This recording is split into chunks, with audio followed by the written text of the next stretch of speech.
Buen día, jóvenes. Vamos a iniciar el día de hoy en el curso de geografía a hacer la resolución del examen número 2 que concierne al mar peruano parte 2. Empezamos con la primera pregunta. Nos decía, teniendo en cuenta las características del mar peruano, podemos concluir que la salinidad del mar peruano es de un promedio, o sea, promedio de salinidad. En otras palabras, cuántos gramos de sal hay en un litro de agua. Ese es el promedio que se saca. Habrá el 10%, el 13%, el 20%, el 35%. El promedio de salinidad del mar peruano es de 35%. Quiere decir que en un litro de agua de mar hay 350 gramos de cloruro de sodio sal. Segunda pregunta. Si analizamos el mar peruano y las riquezas ictiológicas más allá de las 200 millas, las aguas oceánicas son, a ver,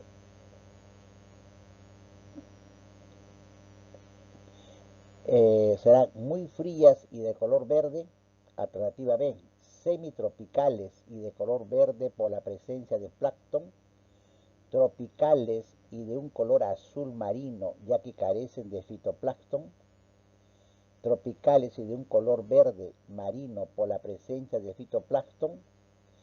En primer lugar, si me dicen que es más allá, la pregunta dice más allá de las 200 millas. Entonces, más allá de las 200 millas no se reproduce plancton. El plancton se está reproduciendo hasta una profundidad de 200 metros. Y eso viene a ser el zócalo continental. Poco más allá de las 200 millas ya hay muy poco zócalo continental, más un declive. Entonces, si hay menos plancton, fitoplancton, o sea que el mar ya es de un color ya azulado, ya que carece del fitoplancton. No hay mucho plancton en esa zona. Entonces la respuesta sería tropicales y de un color azul marino, ya que carece de fitoplancton. La respuesta C.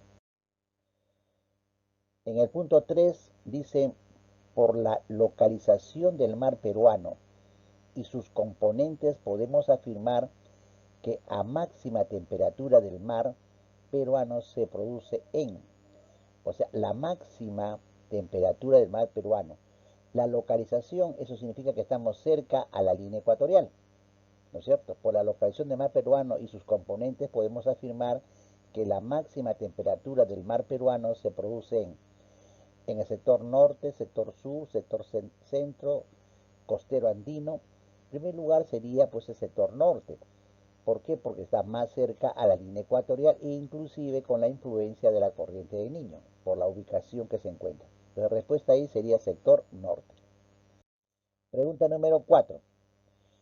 Nos dice, esta corriente origina una serie de efectos en el clima y relieve de la costa peruana, ocasionando una disminución promedio a 18,2 grados en la temperatura ambiental en vez de los 25 o 26 grados que le corresponde por su baja latitud. A ver, esta corriente origina una serie de efectos en el clima y relieve de la costa peruana, ocasionando una disminución promedio de 18,2 grados Celsius en la temperatura ambiental, en vez de los 25 o 26 grados Celsius que nos corresponde por su baja latitud. Esto nos da a entender que si estamos cerca a la línea ecuatorial, baja latitud, cerca de la línea ecuatorial, por lo tanto, al estar cerca de la línea ecuatorial nos correspondería pues 25 o 26 grados de temperatura. Pero hay una corriente fría, que es la corriente de Humboldt, que es la que viene de la Antártida, costa de Chile, llega al Perú, y entonces enfría el mar peruano y también, por lo tanto, el ambiente. Entonces, acá la corriente del Niño no, porque la corriente del Niño aumenta la temperatura, la corriente de Humboldt, sí, la única fría, la corriente ecuatorial es de alta temperatura, y la corriente submarina no afectaría. Entonces, por lo tanto, la respuesta ahí sería corriente de Humboldt, que es la que va a ocasionar el enfriamiento de las aguas. En la pregunta número 5 nos dice, el mar peruano limita por el norte con. En el caso con Ecuador sí se llegó a un acuerdo y se tomó en cuenta que el paralelo de Boca de Capones, a partir de la Boca de Capones, que es el límite con Ecuador, se traza una línea que es así, paralela a la línea ecuatorial, y entonces eso sirve como límite del mar, lo que es al norte para Ecuador, lo que es al sur para el Perú. Entonces sería el paralelo de Boca de Capones. En la pregunta número 6 nos dice, ¿cómo se denomina a la corriente marina que fluye hacia el norte y alcanza una profundidad de hasta 700 metros? Se aleja de las costas peruanas entre Guarmey y Punta Aguja. Es más intensa que la corriente costera peruana, alcanzando velocidades entre 0,4 a 0,5 nudos. Tiene una coloración azul intensa. Entonces aquí estamos hablando de lo siguiente.